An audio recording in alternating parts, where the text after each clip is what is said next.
Hi, my name is Brian Vesnoris. We're here with Grandma Ann's, and today we're going to show you how to make Grandma's Lithuanian Kugelis. Grandma used to make this dish a lot for our holidays. We still make it today, and it's one of our favorite dishes at all the holiday meals. So with that, I'm going to show you a couple tips. We've got 10 pounds of potatoes already peeled and cut up. We've got 2 onions. We've got 10 eggs, 2 cups of heavy cream. I like the heavy cream because it's 50% fat. We've also got organic sweet cream salted butter, and salt, pepper, and a pound of bacon. So what we're going to do, I'm going to show you a quick tip on how to cook the bacon. My aunt showed me this, and it's actually real simple. Instead of dicing it up with like a knife or something like that, actually use a pair of scissors. It's pretty simple, it's quick to do, and I like to dice it up to just a couple bigger pieces. In my kugelis, I like to have the bacon a little bit thicker. So we finished dicing up the bacon. We're going to fry it up here on the stove, and we're going to get the rest of the ingredients prepared to make the kugelis. Okay, so we've got 4 sticks of butter. Our next step here is to we're going to put them into a saucepan here and melt the butter down. Once the butter is melted, I'm going to combine this with the bacon and the grease of the bacon. And the other trick my grandma always showed me was to save these wrappers. These wrappers are good because it's still got a little bit of oil on there, and we use this to grease the pan so that the kugelis doesn't stick to the pan. Alright, there we go. Put that on low heat as well. Okay, so while the bacon and all the other ingredients are getting ready, we also can grease the pan with the leftover wrappers here from our butter. So you just take this. This also helps the kugelis from sticking from the pan once it's done. So I just coat the oil just real lightly. It doesn't have to be a big deal. So while the butter and the bacon are finishing cooking, we're going to take 2 cups of cream here, and we're going to pour that into a saucepan and just heat it up. We don't want it to bring it to a boil, but just so it's nice and warm when we pour it into our batch. Okay? Okay, so the butter and the bacon are getting ready. Right now we're going to take the potatoes. We've diced them up, ready to go. They're going to go into the grater here. The bowl here is going to hold about 5 pounds of potatoes. So what I also have is a strainer, a medium bowl here, and what we're going to do is put the mash into here, strain some of the juice out. Juice is going to collect here on the bottom, and that'll leave a little bit of starch. We're going to add that back in the recipe, and then we're going to take the rest of it and put it right in here. So with that, we're going to get ready to go.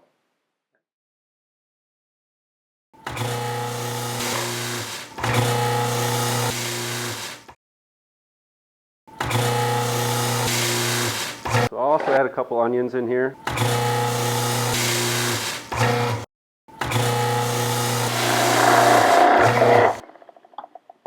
Okay, done with the first half. We're going to dump this mash right into here. Okay, get the bowl ready for the second round. And you can see I just kind of sifted a little bit here just to get some of that juice out.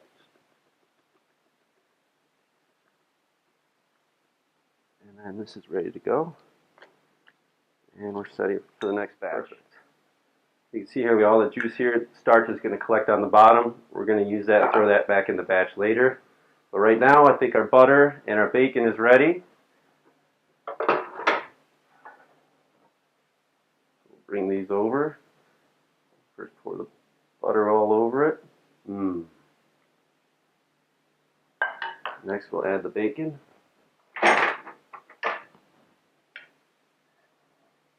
With the grease.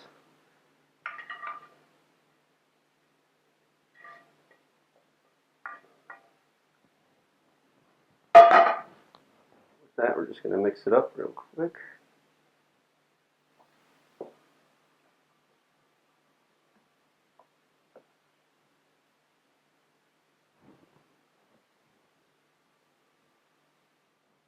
So we're finished mixing up the butter and the bacon with our mash. Next thing you know, when you're mixing it, you want to notice sometimes there's little chunks here, you just want to pull them out and keep continuing to stir it in. So now what we're going to do is we're going to add the 10 eggs that's already whisked up. We're going to add these in nice and slow. And again, continue mixing. Okay, we finished mixing in the eggs with the rest of the mash. So now what we're going to do is we're going to take this leftover juice that we had, dump that all out. And what you can see here on the bottom is all the starch that's settled from all the grated potatoes. So we're going to add, you can see it gets kind of like pasty hard, but we're going to add a little bit of that back into our batch here.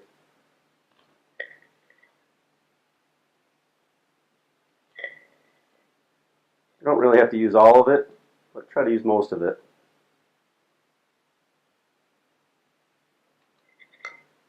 Again, we'll mix that up real good. And the next step will be to add the cream and then the salt and pepper, and we're ready to go. All right. So while that's preheating, we're going to take the cream, we're going to add that to our mixture, and then we're going to add the salt and pepper here. So it looks like our cream is ready to go. You don't have to have it scalding or boiling hot, but just warm it up. It helps thicken it up.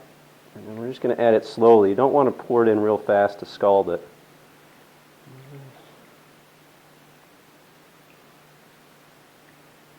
Okay, for our last step, we're going to add the salt and the pepper.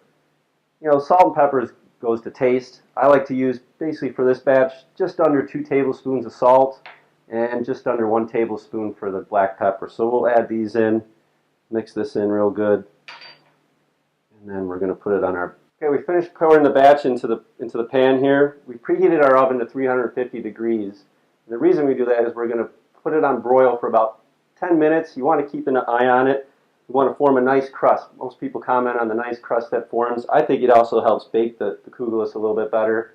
So we're going to put it on broil for about 10 minutes and then switch it back to the oven for 350 for about an hour and 15 minutes.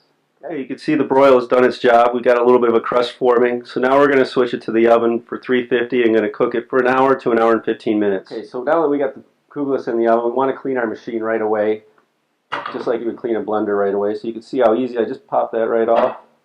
Just use a towel, never use your bare hand. Just pull the blade right off, nice and easy.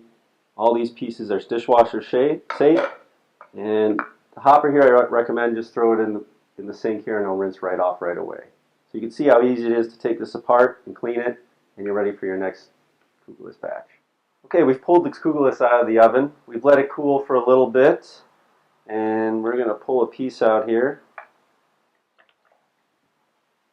Oh yeah. Perfect. So kugelis always goes good with a little bit of sour cream if you want.